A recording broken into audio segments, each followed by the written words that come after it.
Mangalaba. This is the weekly highlight news of radio and UG. I'm James. Here are the news highlights for this week. The Union Minister for the Ministry of Foreign Affairs of the National Unity Government, Rja, meets with the leaders of the ethnic organizations in Melbourne. Myanmar's permanent representative to the United Nations, Ambassador Rja, asks the United Nations Security Council to protect the Myanmar people from the dangers of the brutality committed by the terrorist military junta. 8 TNLA soldiers were poisoned during the battle at the m.CDMMyanmar missile battalion in Nongcho Township, and other interesting news. These are the weekly news details. The Union Minister for the Ministry of Foreign Affairs of the National Unity Government, Rja, met with leaders from the ethnic organizations such as Lisu, Rawan, Kachin, Kayin, Chin, Somi, Mon and Rakhine in Melbourne on 29 June. At the meeting, the Union Minister discussed about Myanmar's continuing Spring Revolution and current circumstances. The leaders of the participating organizations as well as representatives also asked topics related to the revolution.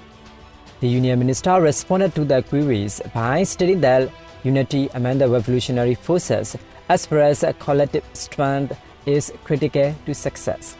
The leaders also discussed their tribes' regional challenges and humanitarian concerns.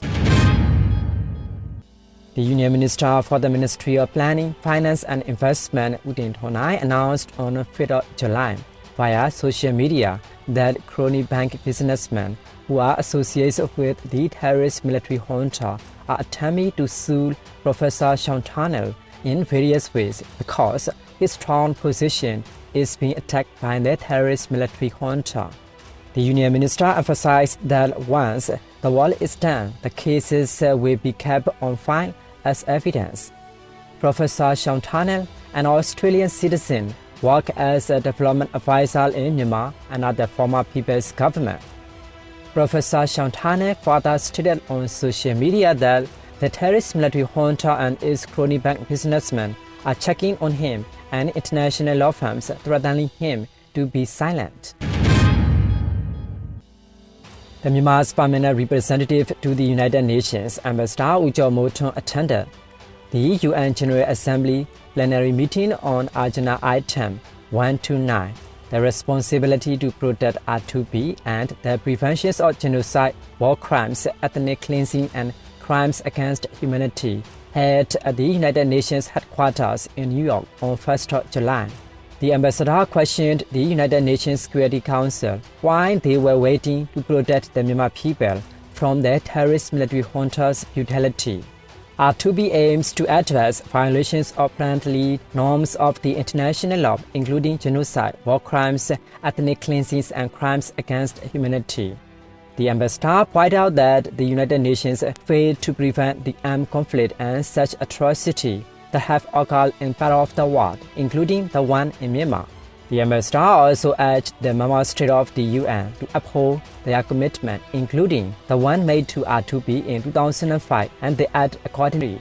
Otherwise, the people bear the ban of the lack of effective action from the UN, especially the UN Security Council.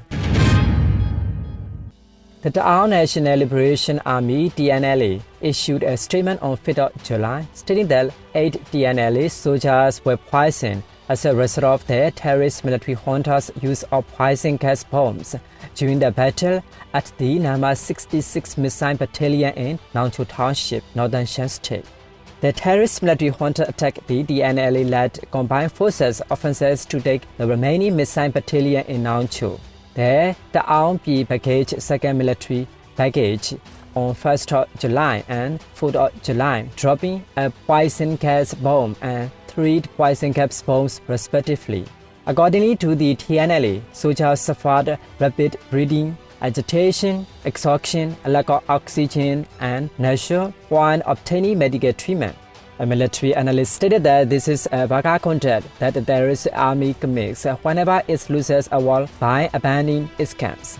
Since the alliance forces, including the TNLA, began carrying out the second part of the Operation 1027 on 25th June, Murders have occurred in Nauncho, Chaume, Mogo, and Momit townships. In November 2023, when the Three Northern Alliance 1027 operation began, the TNLA said that the terrorist military junta used poison gas bombs in the Battle of the Nankam Township, but the military junta denied this. Furthermore, records show that the terrorist military junta utilized a poison gas bomb during the attack on the Mindjet terrorist military base in Lacho Township in early November 2023. According to the Rja Group UK, an Argentina law officer requested that the Argentina court issues arrest warrant for 6 people, including Senior General Myanmar and Vice Senior General Sowin, who are accused of committing genocide against the Rohingya in Rakhine State in 2017. In November 2019, the Myanmar Rohingya Group filed a case in the Federal Court of the Argentina under the Universal Jurisdiction Act, stating that the Rohingya perpetrated genocide and crimes against humanity in Rakhine State in 2017. The announcement also states that it will be chosen whether or not to disclose and that there may be a long wait. According to the December 2023 arrest warrant application, the court should prioritize holding the military and General Myanmar accountable for their actions. These are the weekly highlight news of Radio and UG. We will present more interesting weekly local news to you. Thanks for joining our news.